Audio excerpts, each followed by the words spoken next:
Hello, welcome to the Loaded Mag reaction. It's not a good reaction. Uh, I'll cut straight to the chase. It was a bad day at the office. A great first half, but a shit show in the second half. Final result: Newcastle 2, West Ham 4. I'm going to go straight to Pete and let him loose because Right. he's not a happy bunny. I'm not. I'm really pissed off, to be honest. We've let, in my opinion, we've let a real good opportunity to start the season well slip through um, negligence, through poor decisions on the pitch, through poor management off the pitch. Everything that you couldn't have asked for or didn't want in the second half has happened. And before I get onto the game, I'll be honest, I'm sick of seeing that second half performance is not a performance that is new to us as Newcastle fans. We've seen that time and time again, where we start the game well, where we look strong, where we dominate the first 45 minutes, maybe go a goal or two up, and then all of a sudden we come out in the second half and everything that's been built in that first 45 disappears. And I'm sick of it happening. Right, a conversation needs to happen and needs to happen with the manager to say, how is this? How is this still happening? You can even go back to the West Ham game last season. 2-0 up at half time, cruising, and we let it slip. Luckily, we managed to get back and win the game. It just keeps happening.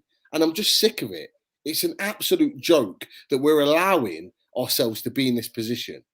Um, I'll go into the game in a second because I'll let Chris have his opinion on it. But I'm gutted, I'm angry, I'm frustrated because we keep letting this happen to ourselves and we can't afford to keep doing it. Exactly, Pete. Chris, let's go to you. I know you were match day live with me, but now that you've had about 2 hours, 2.5 hours to think about it, Mm. has it got any better? No, to be honest, mate, it hasn't got any better. I think Pete summed it up perfectly there. I'm just feeling frustrated, disappointed, and I think the reason for that more than anything is the fact that we made such a good start to the game. We looked decent, and I don't know what was said. I mean, I'd say maybe for the first 30, 40 minutes of the first half, I was happy. I was even saying at half time, I wouldn't make any changes. Everything looks Yeah. okay.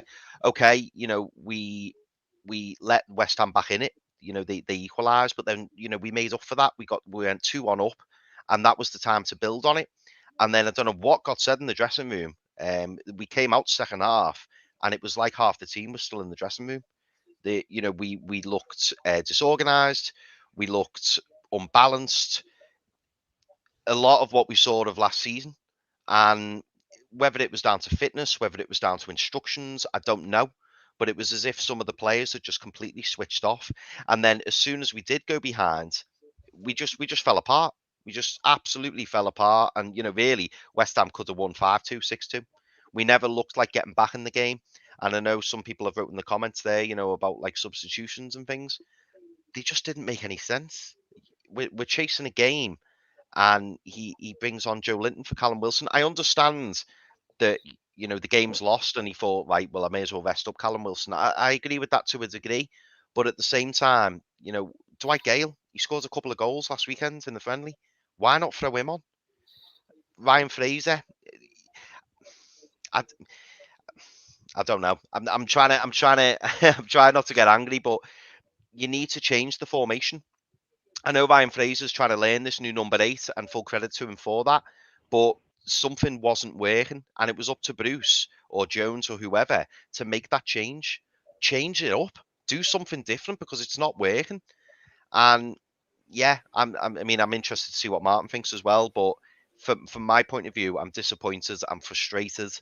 And it, as Peter's rightly said, it definitely feels like an opportunity missed because when we were 2-1 up, we should have built on that and either tried to solidify what we had, or at least try and kick on and get that third goal, but it never looks like happening.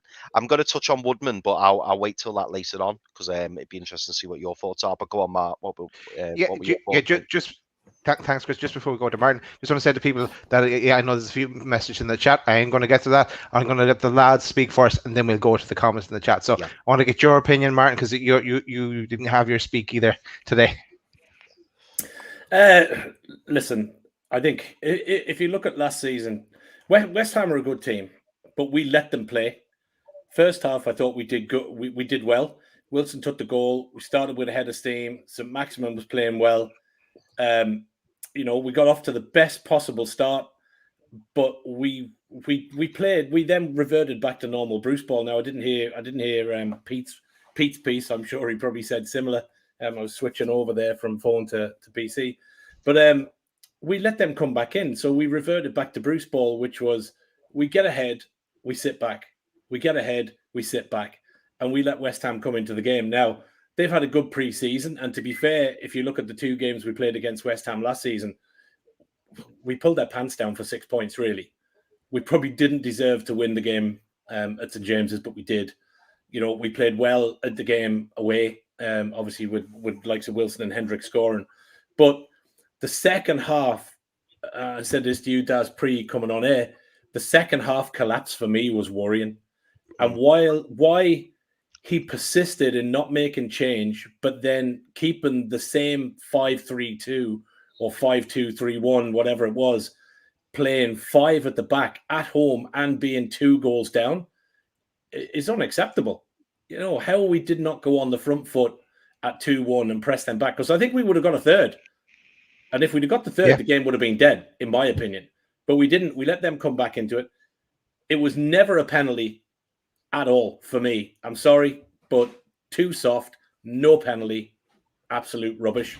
And I thought that the ref had a decision to make, and I think he bottled it.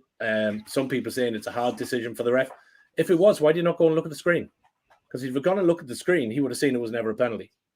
But he didn't bother. VAR calls it. But, in fairness, the pundits on the game, even the pundits said it was never a penalty. Even Sourness said it was never a penalty. So from that perspective, I thought we were done.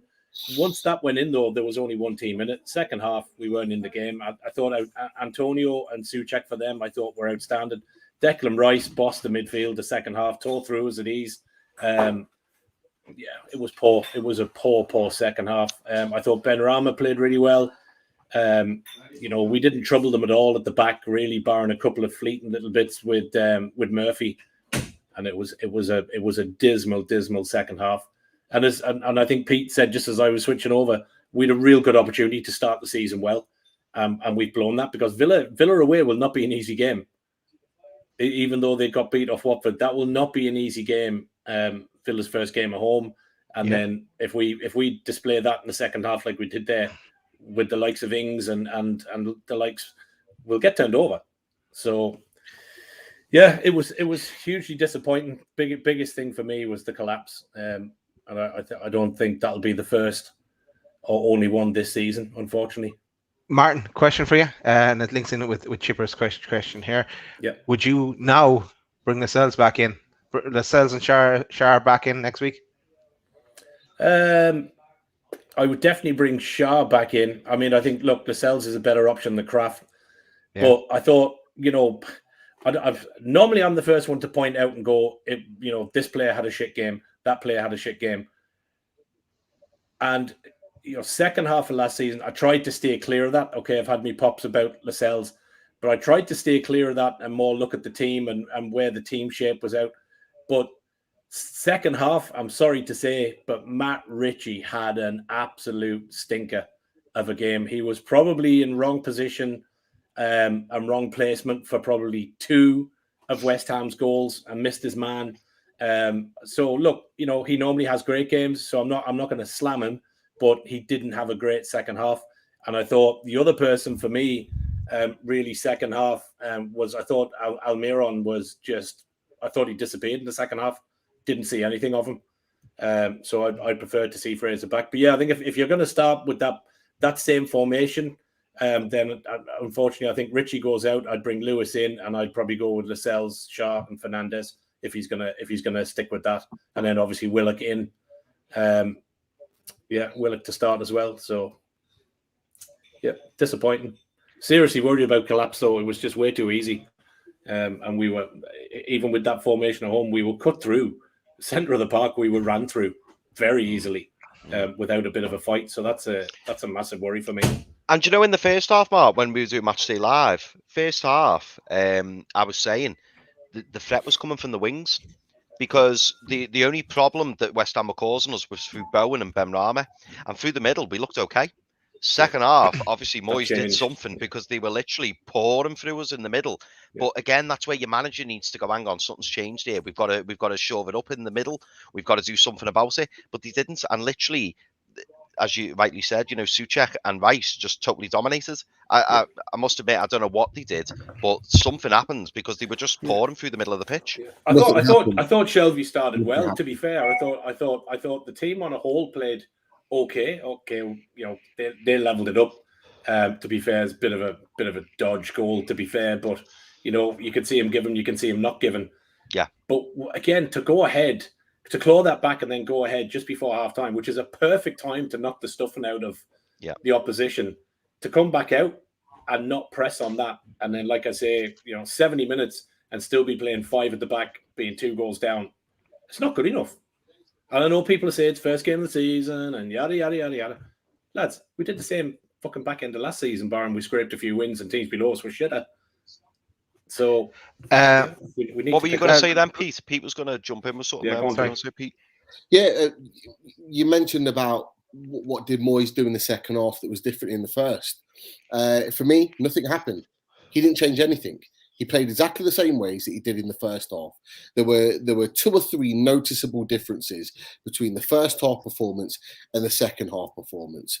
One in which was a big key in that Shelby was fucked after 55 minutes. Yeah, fitness is a massive issue in that team. And it was so obvious as the lying defensive midfielder that he could not get around the pitch after 55 minutes. For me, seeing that, I can see that on the TV. If I can see that, Bruce sees that. So what do? You take him off, right? Yeah. They took him off too late. The game was done by the time they took him off. There was no coming back from it. That was the key difference. So where you referred to, Chris, as the midfield getting some joy through the middle, it wasn't because they did anything amazing. Me personally, I didn't think Rice played very well. I don't think Benrahma played particularly that well. They didn't have to work hard, Pete. I think is what you mean. Look better because we allowed them through a lack of fitness and through a lack of organisation. So for me, the midfield completely lost their legs. And Almiron was one of them as well, which you mentioned, Martin. He lost his legs. At that point, you pull him off. You pull him off. They've had hardly any preseason. He'd played Copa America. Shelby had not had any preseason because of an injury. They're clearly tired. Bring them off, right? It's a simple decision that could have made the difference in the game. The second thing is that the defense looks shattered too, and in particular, Fernandez was absolutely abysmal in the second half when he got outstripped by Antonio. He was 10 yards off. It's not even that. He doesn't hold his position. For someone that's not fast at all, right? And particularly for the Antonio goal, for why he's 20 yards further up the pitch from the other 2 centre backs, I have no idea. And then he's having to bomb it back to try and cover himself, in which he's not going to get there. He's not going to get there. Somebody of the 3 needs to hold and tell him. As a manager, you need to be pointing him out as an experienced centre-back and saying, why were you so far forward when you didn't need to be? As a central centre-back, and to be fair, this is what Lascelles does well. He knows his limitations, so he doesn't go or deviate from his position. He stays central. He's the main man. He's the last man. If you're playing a 3-man centre-back pairing, right, the central of that centre-back is the last man. Everything goes on him. The line of the defence, how deep you play, how far forward you play is all on him. If you've got your central centre-back bombing forward, right, The other two centre-backs, you are exposing them. And that's exactly what happened. So the finger needs to be pointed at him as an experienced Argentinian international at 32, 33 years old. He has let the team down, and he's cost us that goal that made it 4-2. He made that game impossible to come back from. So he needs to take the brunt of that, right? Because it was not good enough at all in any way, shape, or form. I don't actually think Kraft had a bad game. For all the talk of Kraft, and yeah, we don't like him. He's not the flamboyant, fantastic defender that we all want. But I actually don't think he put a foot wrong today. And I thought he played actually okay. He linked the play well. He got forward. He made some real good last-ditch tackles and clearances. I think the other two centre-backs actually let him down, because I think Clark had a decent first half. And I mentioned that when I popped onto Matters over half-time. But he just, again, fell apart. And there's a big reason why I don't think he needs to be at the club very long. And I think that's why we're particularly looking at centre back, because there's guys like him that have just had their day now. They're done. They're done playing at Newcastle, in my opinion. The other thing is that today's game exposed the big problem that we have, in our team, and it's with the wing backs. Okay, now nobody could argue in the first half that Matt Ritchie and Jacob Murphy, as an attacking force, were very good, and they dominated and they caused problems. Ritchie caused problems setting up one of the goals. Murphy caused problems scoring one of the goals. But as wing backs, it's not just about what you give attacking wise. You have to be able to defend, and neither of them. I know you've already touched on Ritchie, Martin, but I thought Jacob Murphy was equally, if not as worse than Matt Ritchie on that right hand side today. He was not good enough. The first goal was purely. He left Kraft exposed, Pete. Numerous times he left Kraft exposed. I think that's a point from Paul Oxley there. Paul Oxley said in the comments, Kraft didn't have a bad game. He did get murdered down the right. He did, but that's because he was left exposed. But he's also not a third centre-back. Like Bruce seems to be trying to train him to be a third centre-back. He's not a centre-back. He's never going to be a centre-back. Kraft did not get murdered down that right-hand side. Let's be clear. And I know Paul has obviously got his opinions. He's very opinionated, and I completely understand that. And we maybe have differences of opinions. If you look at Kraft and his performance, he held his position. He held his position as the third centre-back. But if you've got two men running beyond you constantly because your right wing-back is not covering in the way that they should be, of course it's going to make you look bad. But that's not because of him. That's because your teammate is not doing his job. And Jacob Murphy, for all the plaudits he'll get for scoring a goal today, did not do his job as a right wing-back. Now, you guys know, right, I've been to those friendlies. I saw him play. He was one of our best performers at pre-season. Right, he did a fantastic job over pre-season, but he got exposed today, and that's a lesson learned for him.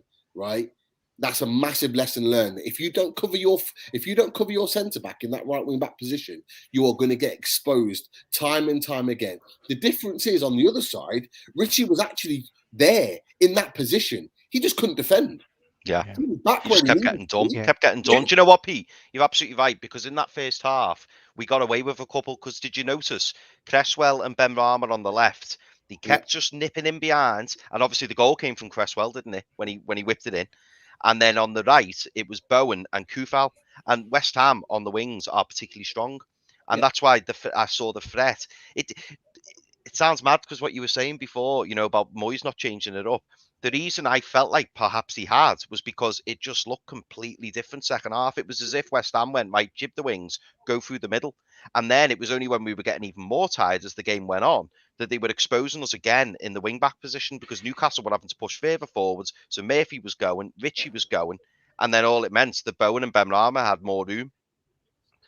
I want to get in on one point, because I stopped the comments because I wanted to. Is one from Tom Lynch, and I want to link a few of these together. Is about Woodman and the penalty. Right, when he saved the penalty, Ritchie started to run. He stopped then, but there should have been someone else there as well. And Chipper came in with he was hung out to dry today. He for his debut, he didn't do too bad, but it was just, he had one or two saves, but it was the defense in front of him. And I think the point that you guys made as well, fitness played a key part today in all those players on the defensive line were ball watching, and the only players that were alive to a rebound were the West Ham players who were on their toes, ready to go.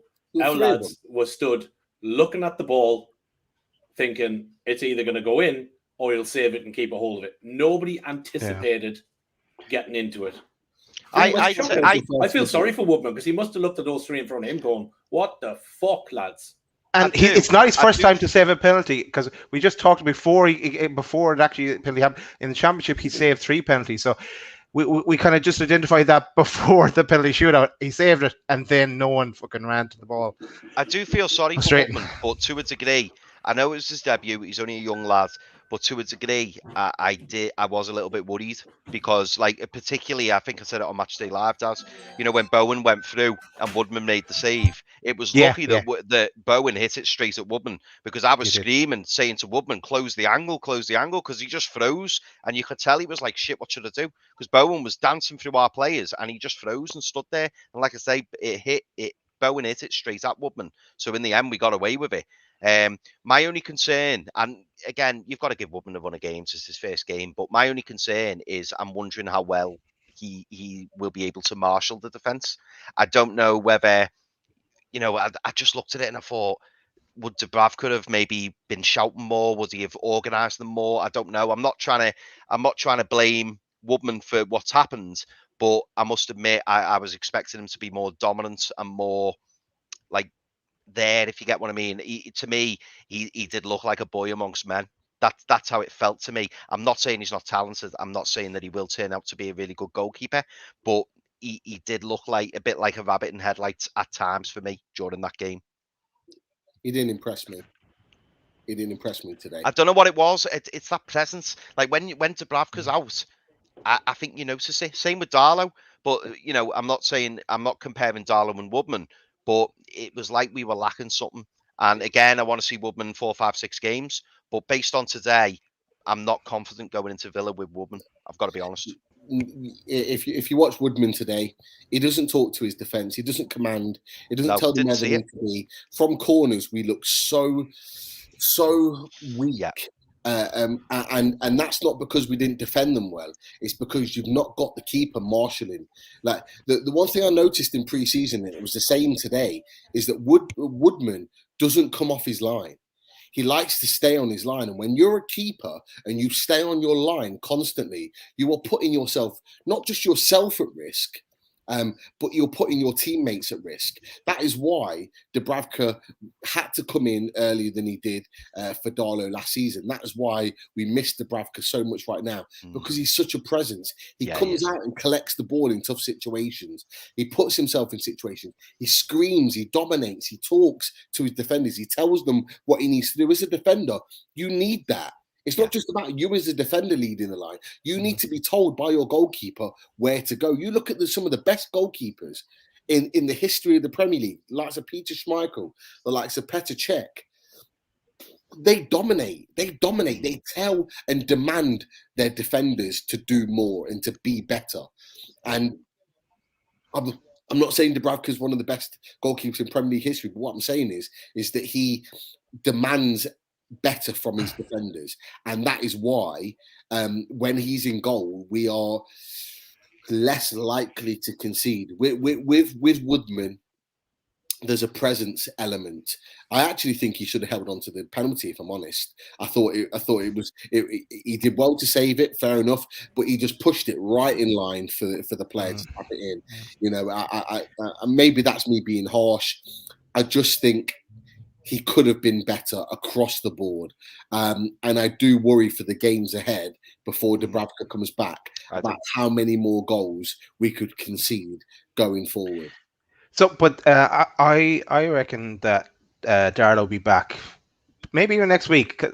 Like, for me, I've never played as keeper, but for a keeper doesn't need to run that much. They just need to be flexible. And so I think throw Darlow in. He give him a week of training and throw him in. He's back training already, like. Yeah, and then Chip leave Gillespie as the sub-keeper for now. Dubravka's back in the middle of September. Chip Woodman off on loan again. Send him to Bournemouth. Get more experience again.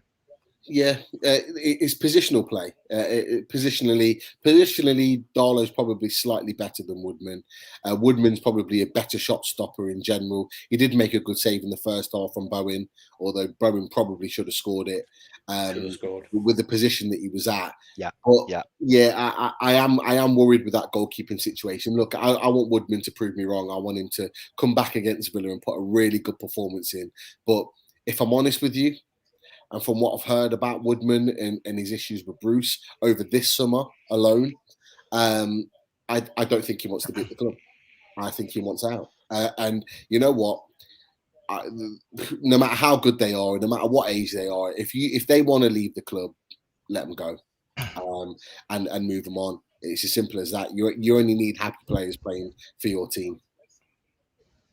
And what Yano just said, he said Pete, he looks like a midget, and without sounding horrible, he does. He has no presence there, and maybe that's why he doesn't come in command, because he doesn't have that sort of presence about him.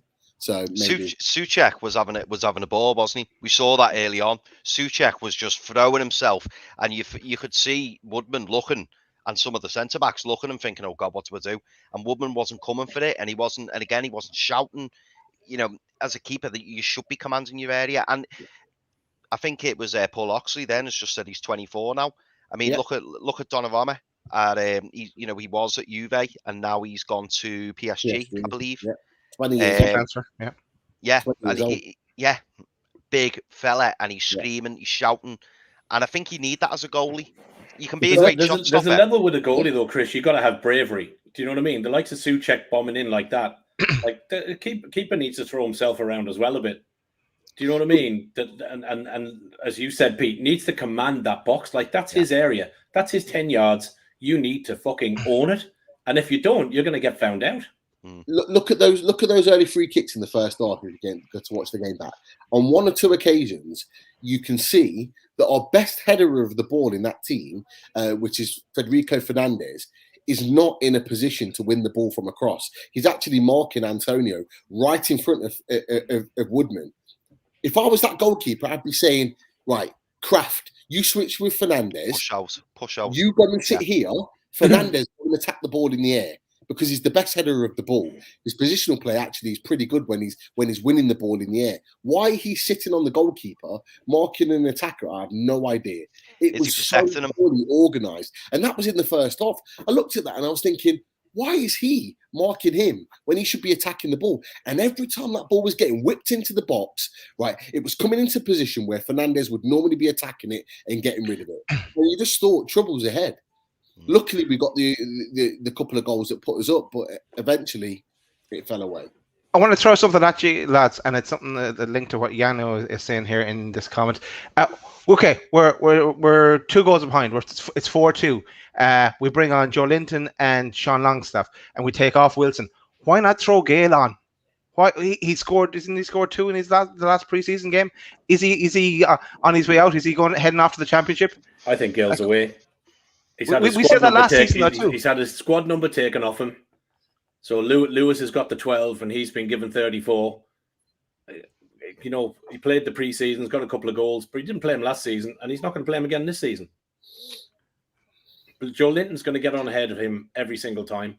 And that's if Joe Linton doesn't start. So Gale will not get league games.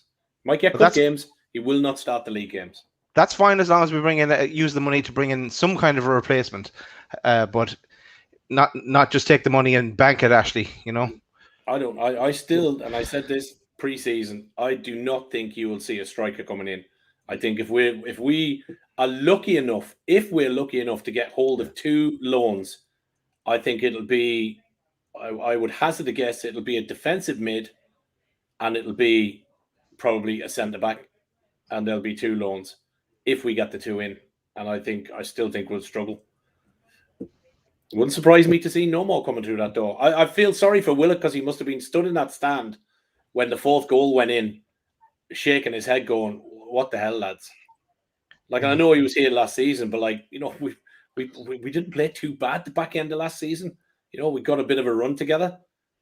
But if we go to Villa and we get beat and that confidence drops, we could very easily go on a 5-6 game run of not getting nothing. Yeah, easily.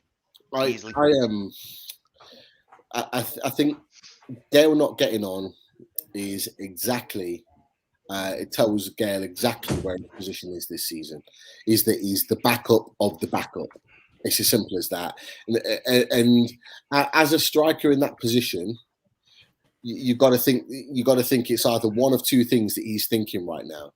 One, if I'm not going to play, I need to leave because I'm 31 years old, and I've still got a lot to give, whether it's in a top end of the Championship or a bottom newly promoted Premier League team, or the other is that I'm just happy to take the money, and I'm just happy to sit on my contract.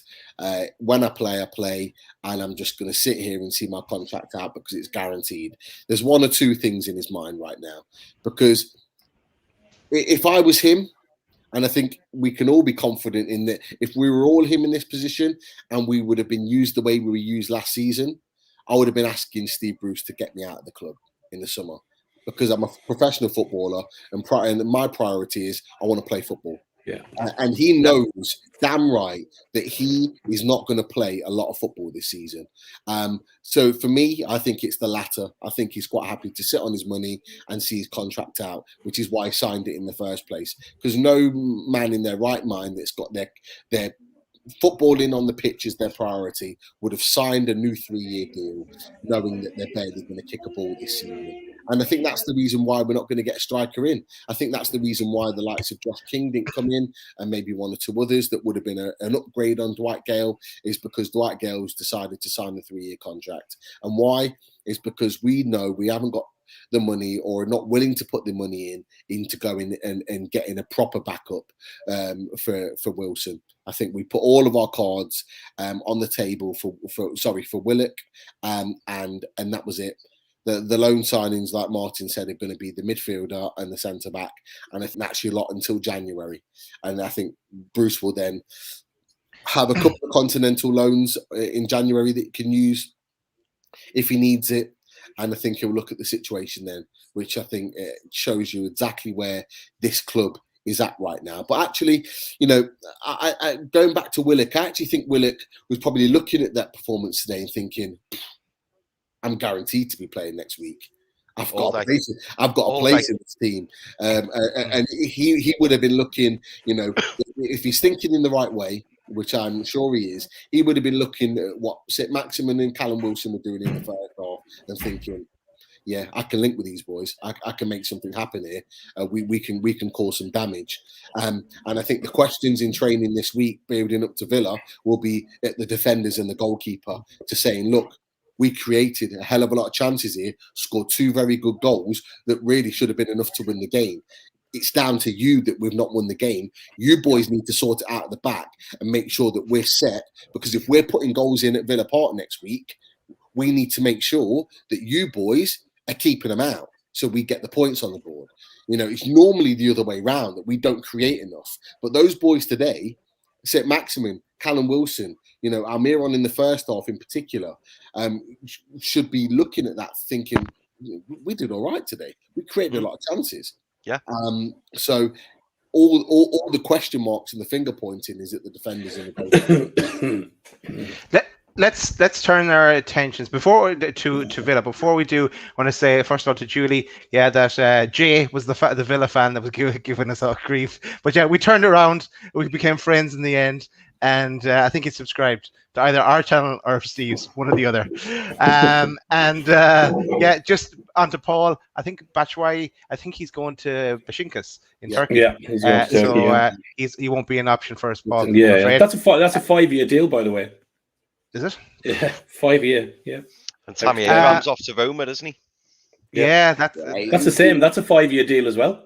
He won't stay there 5 years. He's never going to come to us. He had the opportunity when he went to Swansea. Yeah, when we had Rafa, he had the choice between us and Swansea, and he chose the team that were closest to London. There was no way he was going to come to us. He was either going to move abroad or stay somewhere in London. And I think it's the fact that he's going to be playing with under Mourinho, which is a huge draw for him. Yeah. But Batshuayi, I think it'd have been perfect for us. He would have been happy to come off the bench. He's a goal scorer. You know, he needed a fresh start somewhere because he's been hanging on, collecting his wages at Chelsea for too long. Again, it's just it's just poor recruitment by our club again. I bet Besiktas are getting him for peanuts as well. They haven't got a lot of money in Turkey. They pay big wages, but they don't pay big transfer fees. It's a joke. It's a great opportunity to get a player in that would have been really well needed. And then we could have moved Dwight Gale on. Big upgrade on Dwight Gale. Big upgrade. Huge. Want to answer Keith's question here about Santiago Munoz. Yeah, we covered this on Loaded Mag on Friday, I think, Keith. And we think it's a great idea. If to sell jerseys, if nothing else, everyone want them on the back of your kit. Just for the link in with the goal film. Let's go to Villa, and let me get rid of that comment first off the screen. Okay, we know Willock will have a week of training, and he will hopefully start for us on the game of Villa. I think it's on Saturday. Let me put up the team from today. And what changes would you make to today? There's a few I'd make. Chris, I'm going to start with you. I'd get Hayden out straight away. I sound like I've got a problem with Hayden, but my issue with him is I don't think he offers anything to want a place in the 11. I'm not saying he's defensively terrible. The defensive play is probably his strong point, but he doesn't offer anything going forward.